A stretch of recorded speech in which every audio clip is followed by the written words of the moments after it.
it's Alina here. Hey guys, it's Amanda. I am on such a high this week. We had such an amazing time hosting an event with the Miami Marlins. Everyone was so sweet that came out. We loved meeting you all. Yes. I was nervous going up there, but I feel like I warmed up. You all were so welcoming. Yes. You laughed at my dumb jokes. I know. You guys had to literally hear about this for a month and a half. Thank you guys for the support, for coming out, for doing the swap and actually remembering your books. It was so funny because we were nervous. I mean, even from the makeup. Happy to report, got my makeup done. Looked fire. Loved it. I felt snatched. I felt filtered. And then and you know how we were talking about like when you ask your boyfriend like, oh, and they don't notice a difference. Like he was like, no, you got your money's worth. Like it looks, I was like, oh, what? Yeah.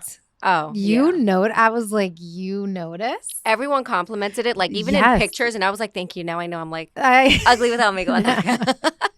I think that's where I noticed it the most. Like, I think that's where, because we can do our makeup, but I think from far or when you see it in photography, it makes a difference to have it done. Because I was looking at our photos and I was like, Amanda, are these filtered? And you're like, no, bitch, those are the originals. And I was like, slay. Allie, you killed it. Allie, shout out. But that was not the important part of the event. But no, but we looked when you look your best, you know, you feel good. It definitely helped, you know, bring that morale up for me to be like, I look good. Like someone say something. We just kept saying we had to get through the first 5. So we got there early. We did our sound check. First of all, major shout out to Gabriella from the Marlins for including us in this opportunity, for trusting us to be up there with mics. And for practicing with us. Yes, for practicing with us. She was the one audience member that saw our intro before anybody was there. And she was like, yeah, like cheering us on. Biggest cheerleader. So much fun. And we just had, I mean, I literally was ready to throw up. And then the minute we started talking, I was like thriving, loving it. The audience like gave me life. People laughed. That was great. The hardest thing for me was like, this is why we're great. I wasn't thinking about time. I just wanted to ask all the questions. I just kept wanting. And then you're like, okay, next person. I'm like, oh, thank God she's on it because I would be talking to this person forever. Because I was looking at Gabrielle. I'm like, honey, give me the cue. Give me the cue, girl. But yeah, it was so...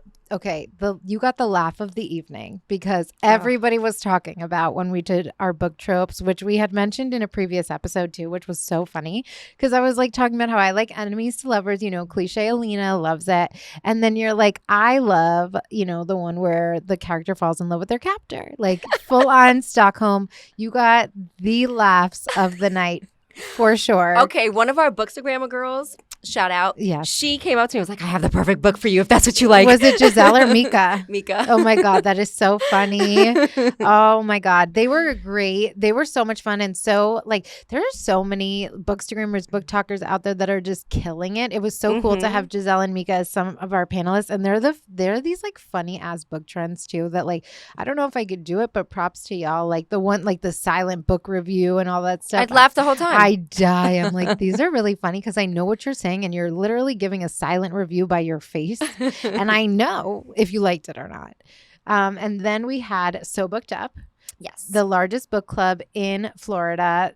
Biani and Brandy. Oh, sweethearts. They're like leaders of it. One of them, I think, like founds it. One of them is like the head of it, whatever. They are absolutely amazing. Oh, they were both so sweet. Yeah. And they actually are also like a charity organization. So they're giving back and reading books and having meetups, and it's awesome. And can we just talk about they plan their book reading list like a year before? That's wild. And me and you were like, what are we doing next? Yeah, we're like, we have an episode in an hour. Which one? Which one? But we do have like a list at least. We do. To like refer we kind from, of are like, hey, like we, you know, and we switch up like by genre and also waiting for, this is me defending us, like waiting for defending us because they have their shit together. Oh yeah. But like they, you know, we also want to see like what people are talking about, what's coming out in the moment, like The Perfect Couple we chose because there's a show out, which we're going to recap the show next week because we didn't finish it.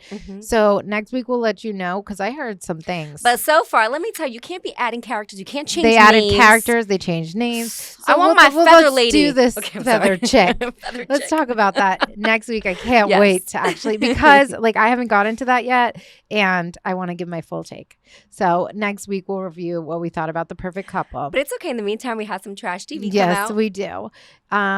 Alicia Thompson is also what we're going to talk about in this episode. Yes. And the other trash TV that we did watch. Alicia's the author of The Art of Catching Feelings, and we interviewed her on stage. She was awesome. She gives so much insight. She's so funny. She was so funny. Yeah. And like you wouldn't like, it's also funny to like see this like sweet little woman like up there on stage with us and to read the smut that she was throwing around. I'm like, honey, Alicia. Her husband was there. He was so supportive. Nice.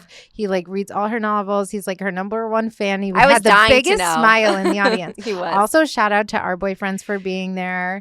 And it was so funny because people were asking me later, like, did you tell him to ask a question? Like, did you make him raise his hand to ask the author a question? I was like, no, my honey just did that. Okay. So major shout out for everyone who came to support. Yes. We had a blast. We cannot wait for next year. Oh, next year is going to be amazing. Yes. And we're starting to tell you now. Yes. So prepare yourselves. It's going to be bigger and better. Yep. We watched the game after. We got some good food. We got some drinks. Like, guys, it was in the stadium. Like people got their drinks. They sat down. They watched a show. Us. I mean, come on. What more could you want? We were wild and crazy. Turned on a Thursday. Thank you guys so very much. Yes. Okay, let's get into our trash TV. There's so many. There's so little time. There's so much, so little time that next week we'll be recapping Selling Sunset. We're going to have to put that on hold as much as I want to talk about it. I love how we like consider all of this trash TV. It's all of it. All of it. Everything we watch. It's only your life on that TV. We watch that is quality. Is that sad? Wait, I am just now realizing, I'm like, wait a minute. Okay, Mormon wives. Yeah, there's nothing. Well, yeah, there's nothing that like Bachelorette, Love is Blind. Like I'm watching nothing of quality, but it is the best shit of my life. Oh my God. Like if I don't want my life to blow up on TV, but I will gladly watch yours. Yes. Yes. That's it, honey. Sorry, not sorry. I can't believe, like, just think like there's not even one in there that I can defend myself about. Don't get me wrong. But there's people I love in them. Shows. Yeah, like if I could put my own cast together of women I love, that shit would be fire. Would you put Chriselle in?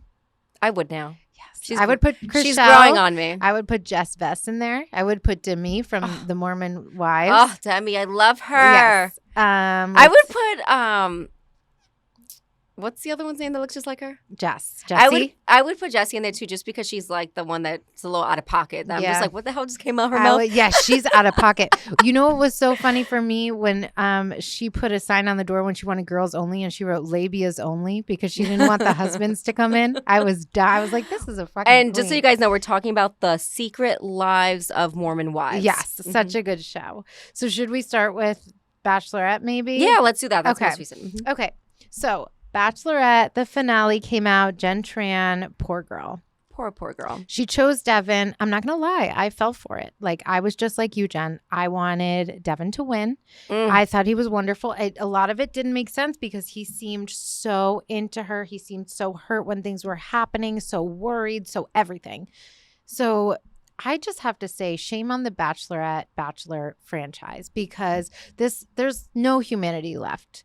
And I feel like you see this woman visibly like absolutely emotional and distraught, and it's like you forget all sense of humanity like for the show. Your viewers are people too. Yeah.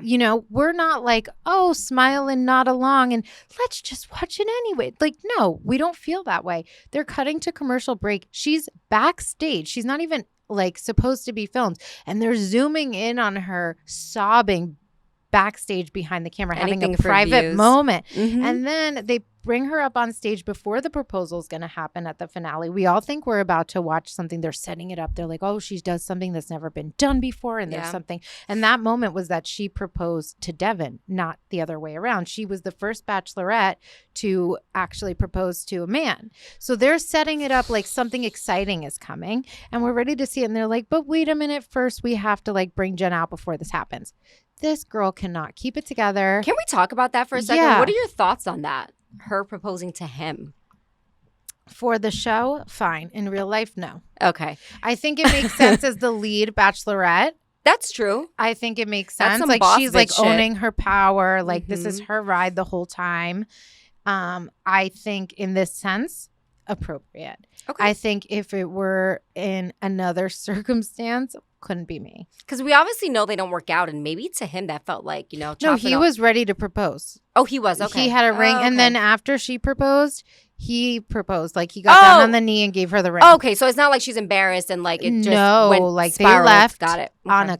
on cloud 9. It was a dream. As you guys can see, I'm she like didn't finish the. I gave her the cliff notes, but basically what happened was at the end, they're about to show the proposal. They interject and they say, first, we need to talk to Jen. She comes down. She's not able to form a sentence. Basically says, like, listen, you don't even have to have watched really The Bachelorette to like understand like how fucked up this was. They're like, she says, okay, Devin and I got engaged. We were so very happy. You watched their whole journey. He was like not even like the typical like chiseled hot whatever guy. Pete Davidson like, looking shit. He looked just like he does. He looks like him. He was like the funny sweet guy that you fall for, that you're like, this is the nice guy, this is the way I should go. Yeah, personality. He seemed so, and he threw deep shit in there that he should never had no business saying. Like, he would say her father abandoned her family, and he said, I'm gonna be the man that chooses you every day. Not only did he say that to her, he said that to her mother. Honestly, I feel like they need to do better with casting because these people clearly Screen don't better. Yeah, they clearly just want to be on the show. And he wins, and he's an example of that. I won, and everything I said was bullshit. I'm happy I won. She said the minute that they left, everything changed. She's like, that was the happiest day of my life. And then he's like, not really putting in effort, not like, you're engaged, and he's like really not even talking to her as much, like putting her second to everything, not putting in an effort. Ends it right before they had a planned trip to go on the night before. Could you imagine? You're being excited to finally go and see your fiance, go on a trip, and then like sends you a message like, no, this isn't happening. And then she said something where okay, before I get into that, the part that pissed me off is they brought in Devin, visibly, completely stone-faced. Like, he's so unaffected. He's just watching her be a mess and doesn't comfort her at all. Says nothing good. Nothing good. And then they're like, and then the host, this is why it's so tone deaf and out of touch. The host looks at Jen and was like, but, and she's breaking. Like, her lashes are off. Like, nothing is well. And he's like, well, Jen, despite all this, he's like pivoting to be like the host. He's like, you still did something so historic, so amazing. Like, talking about the proposal, which was, this girl, he's got like, her heart broken. Like, she don't give a you shit. You still did this amazing thing, the best, like the first time in Bachelor history. Like, shouldn't we watch it? Don't you think we should watch it? And she's looking at him and she literally like scoffs, like laughs, and she's like, I mean, she's literally like, do I have a choice? She said, I liked her because she was so real the whole journey. Like, the fact that she said that, you know what they could have said? You know what, Jen? If this is not a safe space for you, we'll play it. Go ahead and step away. You don't need to sit next to Devin while we play it and put a little box on your face crying while we watch it. So it's like you're watching the whole thing go down, and then they're panning to like a box of her reaction, the whole thing. They're just like exploiting her trauma. Just, at this point, nobody wants to see that. I think the host show is honestly bad. I think in the beginning when the show came out, the intentions were there. It was pure. Yes. There's some couples that, blasted, have families, still together today. But now people just want to be on TV. People don't give a shit. They don't look for love. I think now it's not the same quality. Was crazy. And that's why it's trash TV now. And yeah, no, for sure. And then he even said, like, something that really rubbed her the wrong way too was like, he was acting like he was distraught, this, that. And she was like, oh, really? Like, the minute after you messaged me, you're like following girls, this, that. And then she said, this opened a whole other can of worms because during the finale, she's like upset. And she's like, not just girls, you followed Maria. Who was supposed to be the Bachelorette. And like some guy even threw in her face like during her season, like, I thought it was going to be Maria, which is crazy. So I'm sure this is already a sensitive spot for her. And there was like a little bit of a gray area on like how that worked out and why Jen became Bachelorette. So like Maria and her were already like she already felt weird with Maria. But Maria then gets all this hate from it. You can't make anyone happy. And honestly, I feel like some women know they can't handle this. Yeah. And especially because ABC can be a little, it's their agenda. It's their show. Yeah. You may find love, but it's their show. Yeah. So it's they literally hard. own you by the way that they showed how they handled Jen's situation. I don't know how anyone would want to be the Bachelorette. Yeah, sure. Like, what do you want to do next? Like, stab me? Like, what? Like, it literally was crazy. And then when this all came back on Maria, I think she just handled it so well. And her statement she posted on TikTok and Instagram, she kind of was like, look, just because Jen and I aren't friends does not mean I don't hate this girl, does not mean I don't respect this girl, does not mean I don't think that she deserved loves and she was amazing. And I didn't even, and everybody that attacked her, she's like, I didn't even know Devin followed me. Mm-hmm. She's like, by the time everybody started attacking me, he had already unfollowed me when I checked. And I never followed him back. And knowing everything that he did to Jen, I will never follow that man. That's another thing, and I was too. like, thank you, Maria. Not only did she shun him, she praised Jen, and she still stayed like out of the bullshit. But Jen looks stupid because why would you think Maria would ever give this man the day, knowing how he treated you? She just shouldn't maybe have named Maria. I would have been like, follow all the bitches. I don't give a shit. After they see the season, no one's gonna want your ass. Yeah, and I think maybe it was just like a vulnerable thing, and it came out. Of course, yeah. But and poor Maria was just dragged into it. She's like, I just got back from a family trip. I was so zen, and then I waiting for Maria to find a man. I know she's definitely gonna find one. Love that queen. She deserves the best. Next show. But we wish you the best, Jen. We love you, Jen and Maria, and we hate you, Devin. Yeah, fuck you, Devin. If you look like Pete Davidson, you walk like Pete Davidson, these rap you boyfriends, talk like Pete Davidson, you're going to act like Pete Davidson. I'm over those men. I'm over the rap boyfriends. Stay away. Let's just stick to our men that are like going to step up and be men. Yeah. Okay, I'm done. Okay, Sorry. we're done. Woo. Okay, another trash TV topic. It is everywhere, honey. The Secret Lives of Mormon Wives. Girl, I mean, everybody's talking the day about it. Came Everybody's out, watching it. The day I started binging it, I was like, oh. This bitch, you not only did you finished it in one day. Oh, yeah, it was bad. Like, I was like, honey, boo-boo chow, give me a second to watch it. I know. And I'm one of those two where like, you got to play by play with me. Whether you want it or not. I'm getting all the texts. I don't even know who these chicks are. But I did know. Taylor. I did know Taylor because she was like the face of Mom Talk before the show. So then I was like, ooh, this is going to be lit when I saw what was coming out. Let's get into it. Well, just to explain it, it's just how it sounds. Yes. Wives that are Mormon. Yeah, these Mormon women. Like New Age They Mormon. became a group of TikTok influencers. And they kind of named themselves Mom Talk like that. They started Mom Talk basically. And it's a group of women. They're all like in their late 20s, I would say, or late 30s. Early 30s, yeah. And they are just navigating Mormon life, but still trying to put a modern twist on it, still trying to stand up for like women's rights and for each other. But they're also torn between this really traditional lifestyle and living for themselves as well. Yeah, I mean, I feel like they're not like, you think about Utah, you think like Mormon, like, super church religious, like, Yeah. But and they are. Which they are, but they're more, modern. They dress how they want. Yeah, more modern, exactly. A little more. I would picture like Little House on the Prairie, like frills and dresses. No, I'm thinking like they're New Jersey housewives. Yeah, and they're dressed like us. Us, yeah. So, I mean, my favorite and your favorite. Demi. I knew we would both like her. I love her. And she's so fucking pretty. She don't take any shit. She's pretty. I love her and her husband's She's marriage. a strong woman. Strong. She didn't need anyone to stand up for her. She was like, I'm love going to tell you exactly. She goes, who wants to come at me next? Yeah. Go ahead, Taylor. You want to go next? Yes. And she was never inappropriate or wrong either. No. Like, she's unproblematic. People tried to bring shit to her and she brushed it off. She's like, oh, really? Okay. I'm going to address this here and there. And she'll say, this is what I said. Yeah. I did say that. Yeah. You are trying. Yeah. But that's the thing, too. We absolutely, the most insufferable character, woman, person, Whitney. This bitch. I cannot. Whitney is insufferable. She is such, and the fact that she brought things to Demi, like tried to. Could you imagine? It's like somebody throwing something at you that you said 3 years ago, one sentence.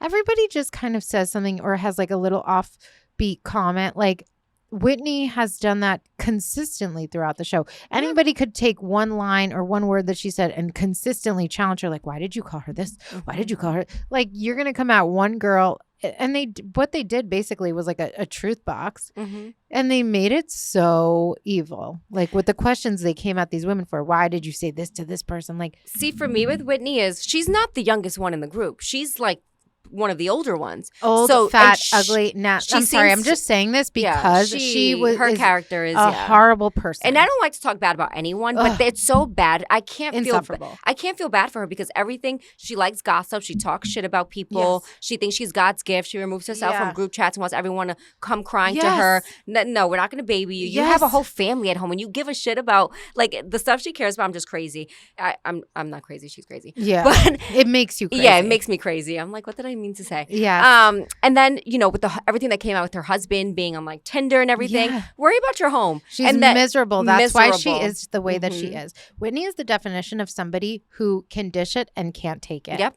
I cannot stand her way or and highway. Just like you said, it's like the craziest thing where she's like, nobody came running to me when I did this. Nobody. Bitch, you're a grown-ass woman. Use your voice. Yep. You are in a group chat full of women and you leave the chat. Nobody's going to be like, oh my gosh, Whitney, why did you leave the chat? You're being a complete asshole. Yeah. Of course they're not going to come and call you and be like, if you have a problem, you don't leave the chat, you call them. Mm-hmm. Why would you leave the chat and not call and then expect somebody to call you? And I loved when Jessie called her out on it and she goes, were Jessie you testing us? Place. Was it a test to see, who's going to come running at me? And then she cries and leaves. And then she was such a she could not. That's the thing. She can't take it. Mm-hmm. She's crying. And then when they go to Vegas and she hears about the turmoil with Jen, she's like, serves her. Like, she's not a girl's girl at all. She doesn't care about these women. She's evil. She's a hater. And she's miserable. She's best friends with Macy.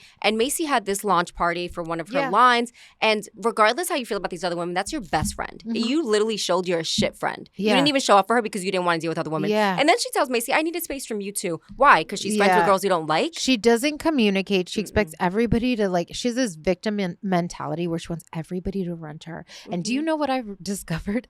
I hated Whitney before I knew I hated Whitney. Right when she started talking, I was like, I'm not going to like her. Yes. I'm not going to like her. Fair, but fair. However, I didn't know this when I had seen a TikTok. I didn't know it was Whitney until they played it on the show. And my jaw was on the floor and I was like, just when I needed more ammo. Sad. I know which one you're talking about. This was, I don't know how long ago, but I didn't know she was even part of. It was like in 2022. Mom Talk. Yeah. I didn't even know that I didn't know. I just saw one crazy viral TikTok. This is after the Taylor thing came out with the Yes. She had a baby. Her baby was sick with RSV. She's in the NICU with a newborn. And she's doing a TikTok dance as she explains, like, my baby has these odds. And she's like, literally, she's like, doing a dance and she's like, my baby's in the NICU. My baby. And like, she wonders why she got hate for that. And everybody was like, this is the most tone deaf, out of touch bullshit. Your baby could die. Your baby is so fucking sick. Your baby is in the hospital. And this is how you're telling people. She's like, hey, like for views, like let me use my sick baby for a TikTok. Like, you know what else cracks me up? So they don't I think drink, I might have commented on except that for Jessie. Then. Jessie drinks. Yeah. But the rest of them don't drink. And, I think it was, I say her name Demi, but I know it's Demi. She pronounces it different. But she was saying that her and Whitney did ketamine one time. And she told her she posted that for like clout. Like she wanted, which is like, because you're not in a full mind after you know. So I'm like, oof, that's the even laughing gas scene was hilarious. Oh, yes. They're like turned.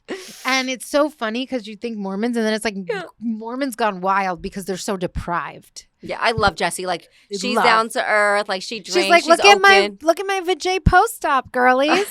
I was dead. But Whitney with the fucking cereal. See, that's a mean girl. How can you play such a victim? Yes, I told you that as my friend in private. Yeah. And not only are you're gonna gift it to me on a show. And now my husband knows that I'm telling my friends about our things in the bedroom, which is like, she's such a hater. It's because her man's on Tinder. She ain't getting any. Yes. So she's like, I'm jealous you're getting some. She's absolutely miserable because she doesn't have this partner by her side. Yep. And she's such a hypocrite too, because like even when one of the girls like that was her friends, like this one of the Saint girls or whatever had like a little bit of alcohol or whatever, it was fine, right? And then when she got her house and the realtor left her champagne, she was so quick to cheers with her man, even though she didn't like it. Why did you try the champagne if you're such a godly woman? Like, okay, I want to talk about another character. Go ahead. Another character. Another like not a real woman. But I called them characters too, I think, by accident. So I want to talk about Jen. And my heart hurts for her. I'm glad you brought because this up. She's young. She's being fully manipulated. Her freaking husband is a piece of garbage. I love the girls in the trash. Yeah. And don't get me wrong, like even Jen, like I feel like if she it looks like she's still with him today. She's crying for help. Oh my God. I'm like, blink twice, girl. Like, are you yeah, okay? She blinking 4 times. And then she went MIA when they were in Vegas. And I'm like, I would be worried. Yes. He is a narcissist. Like you don't know he's what gambling, he's gonna do. but she can't go to freaking Chippendale. She ends up leaving. She didn't even go. And he still was like, that's the thing. Because she's like, I don't want to sabotage my marriage. Bitch, your man is sabotaging your marriage. He's controlling. The fact that he's sitting there saying, like, she didn't even go inside and she left. And he's throwing it so easily at you instead of being like, thank you for understanding I was uncomfortable and like removing yourself and I'm sorry and like whatever. Even though she should be able to go, he still was just like, the fact that like he doesn't, first of all, she's the fucking breadwinner. You want to talk about gender roles, mother effer? And let's talk about, get up and work. I would have said that $2,500 I gave you to gamble, don't spend it then. Yeah. If you're going to talk to me like this and threaten to divorce me, don't use my money. And the whole time he's acting like she's this horrible person. He was out gambling that whole night while he's sending her those messages. 2 in the morning. Like, what a that's why he's like, I don't want to see you. I don't want to talk to you. Because he's gambling. And it sucks because the manipulation. He's a typical example of like a misogynistic Utah man, which is sad to say. But like, and I can't believe, I don't know. She's gorgeous. She has a family. I understand it's hard to like break up family, but that man, you don't want your kids to freaking be around someone like that. What killed me most was when she came back, like, and they called her and they finally speak to her and she's like, and they're like, are you okay? Like, well, how are you and Zach? Like, what happened? This, that? And she's like, oh my God, we couldn't be better. Oh, they went in on her. I was like, I was so proud. Manipulation is so to a T. I know someone was like, is he standing right there? Oh my, they're like, is he like holding a gun to your head? Like, exactly. Yeah. Making you read a script, bitch. And listen, I he love made me how they were. Oh yeah, they were honest, and they told her, and I felt bad because your friends are like trying to be honest, and they're not trying to attack you, but it seems that way, and she just starts crying. And they also try and isolate you from your friends. He's doing that. He talked down on every single person. He didn't invite some of them to the kids. The blessing. The blessing, yeah. The child's blessing. And you know what? That was the sign from then. It was planted. As soon as all this unfolded, I was like, that's why. It wasn't even, at first I was like, girl, like that's really messed up. And then you see, like, it wasn't even on her. It wasn't. To, like, she was scared. She had to uninvite them. Like, that wasn't her choice. She would have probably loved to invite the other girls, but she's like, oh my gosh, like, I can't have anyone like take a sip of something or act out of line or not this or that or sit this way or talk this way. Like, she's so scared of her man that she like had to just like repel, like even allowing these girls there, like convince herself that she believed it too. Like, Zach may be a great father, like, but I don't think he's a good husband. If that's the example that he's setting for his kids of love, then he's not a great father. Yeah. Oh, well, yeah. I just don't want to assume that he talks to his kids that way, 'cause we don't see that. Yeah. But I would say it's definitely not a good example of like how you should treat a woman. And she seems like a little puppy, like, like he could keep kicking her and she'd come back. Like, she's just very it is. She's young. Like I think she's like 24. So I hope she opens. And they told her, they're like, listen, we've been divorced. Yeah. This isn't our first rodeo. We have kids from another marriage. And they're like, you could do the same. And it's so important that her friends were saying too, like, this is not who she is. Like, she speaks out. She's a strong woman. She's this other personality, but not when she's with him. And they said, like, she loses her light. Like, he dims her light. And I was like, that is so crazy. Wake up, girl. And I love actually that she at least admitted too. She was like, they are kind of saying things that I feel like it is my trauma. So maybe she'll connect the dots, soon enough. Like, Taylor, I think, is handling her situation better, even though she's still in it. It sucks. I really hurt for her. She does need to break away, but she is like, I am not marrying you. I am not doing this. I am not sure about you. And she has her like guard up. So at least she's like noticing those signs, even though it's hard because she's navigating like being pregnant. Yeah, I don't care for Dakota either. I think Dakota's trash. Yeah, I think, oh my, this man is sleeping with 2 other women. Yeah.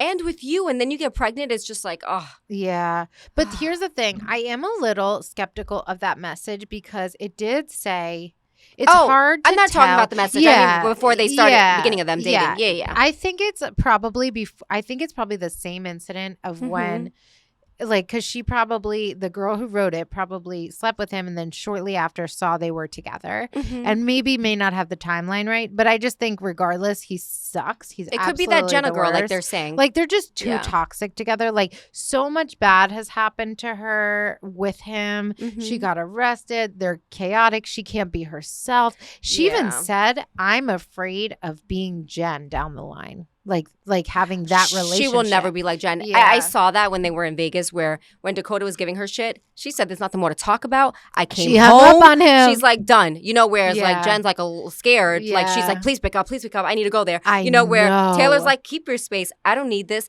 And the way he acted too, I'm not liking this. He's seeming like a misogynistic person too, just like Zach. Like they're hanging out too much. Yeah, and he's like, you need to marry me. Like, shut the fuck up. Stop trying to trap this out. Like, leave her alone. Exactly. Leave her. She's been through it. If you could hear your partner, understand your partner, and give your partner time without pressure, maybe she would come around on her own. Even her parents are like, I don't condone this. Yeah. Yeah. And the last thing I want to say about Jen, just because go ahead, I don't like the way you talked about your mother. I felt so bad. Like her mother, I don't remember where she's from, but she doesn't speak like very good English. Yes. And she made a comment about that. Yeah. And then she also talked about how her mom is like a cleaning lady, whereas Zach's parents or dad is like but you're paying for Zach's schooling, not his parents. I'm confused. Yes. She said that her mom she's like, just to put into perspective, my mom is a cleaning lady at the same hospital where Zach's father is a surgeon. And I was like, you bitch. That's so, I would be so proud of my mother. Yes, be so proud. Like, and at a big hospital is a big deal. I'm sure she's getting a great pay, great benefits.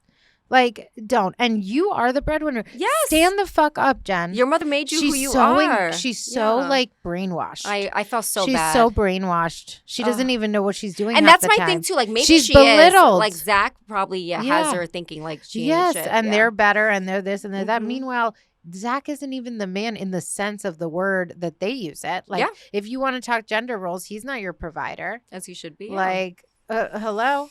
And that's why I feel like she tries to show that she has her own voice because she knows her worth. Yeah. But I hope she opens her eyes. I think these girls are good for her. Yeah. I don't think he's going to change. I'm sure that's what she's hoping for, but he's set in his ways. Yeah, for sure. But we wish you the best. Yes, we do. Can't wait to see the reunion. Yes. Cannot wait. Okay, let's get into it. We read The Art of Catching Feelings by Alicia Thompson.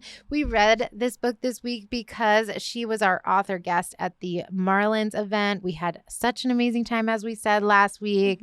And it was a baseball love story. So it went perfectly with the theme. And it was awesome interviewing Alicia live on stage. And if you're someone that likes sports and love, this would be right up your alley. Yes. Like, honestly, I have to say, you don't want to hear it. Taylor and Travis, it is a sports love like moment right now. When I went to Barnes and Noble to buy her book, they literally have tables out because it's like it's picking up momentum. I told Alicia, like, you got in before it was hot because if you go to Barnes and Noble, they have a section for sports love stories now. So all these authors, even if you don't like them, they're making money off of this. Like, this is the it thing. I actually read I've read a couple like sports love story books, but this was a really good one. I liked it. And I like the title. It's super catchy because it goes along with like catching feelings, but like catching like a baseball. Yes. Such a play on words. So there's like two main characters in this. There's Daphne and there's Chris Kepler, and Chris Kepler is a baseball player. Alicia actually told us on stage that he's modeled partially after a Marlins player. Yeah. So fitting. And she also is a baseball fan. I feel like it was just the perfect guest to have, but also it wasn't just that she was a great guest. She had an amazing book, regardless, that I would have picked up. So Chris Kepler is this baseball player, and Daphne, we are introduced to her first. She is at a baseball game. She's going through a divorce. She's watching Chris play, and she's just trying to be funny. I feel like she's like out of her element. Like she's just trying to like have a good time, ignore what's going on in her life. And she starts to be like witty and think of things to say. And she says something that rubs Chris Kepler, the baseball player, the wrong way. And obviously you never think that a baseball player is going to hear you or see you or acknowledge anything that you say like that, but there's like a deeper reason why it bothered him. He gets emotional, and then she kind of goes viral as Chris Kepler's heckler. Yes. And which is kind of, I feel like what she said to him, and if you guys read it, you'll know the exact line. Yeah. But it's something I'm just like, oh, it's not that bad. Right. It's not like she's like, you suck. It was like a reference to Yeah. Winnie the Pooh that he plays like Pooh, but it reminded him of his brother. Yes, and his name's Chris, like Christopher. Yeah, Robin. Robin, yeah. So we don't know at the time, but he's so bothered because he's upset his brother died of suicide. Mm-hmm. He hasn't opened up about it at all. He's very fragile. So obviously, like, that makes more sense that there's like a deeper reason why, but nobody really knows. So she goes viral as this person. Basically, the premise is like she slides into his DMs to apologize. As she's copying everything over, she leaves out the important part saying, I was the heckler. Mm-hmm. So fast forward, she has a connection to baseball because of her sister-in-law. Mm-hmm. Sister or sister-in-law? Brother's wife. Oh, yeah. So sister-in-law. Mm-hmm. Yep. Layla.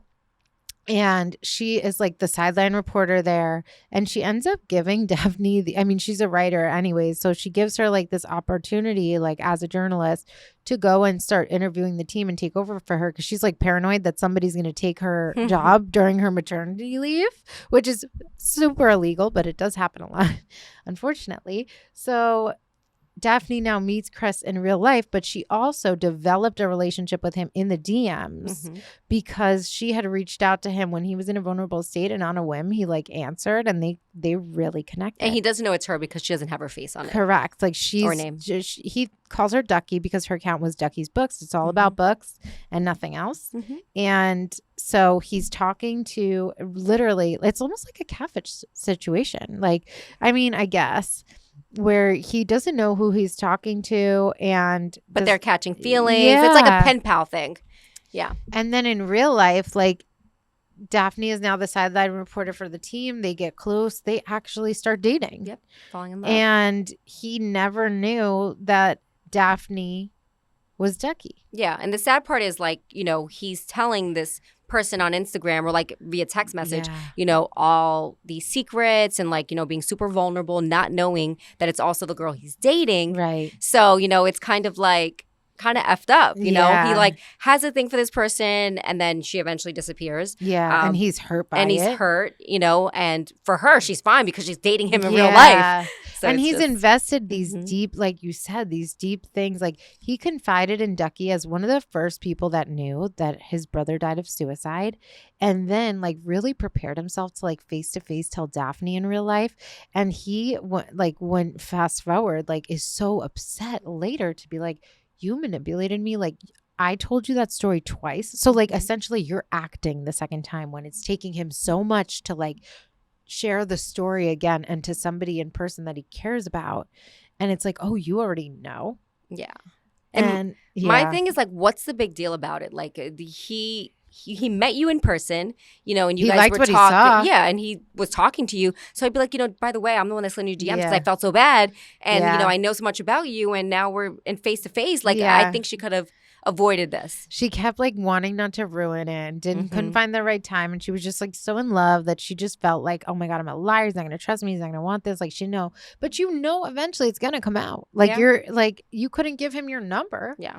Because Ducky's number was your number. Yeah. But it ends happily. It does end happily. Alicia, I wanted some death in there. No, I'm kidding.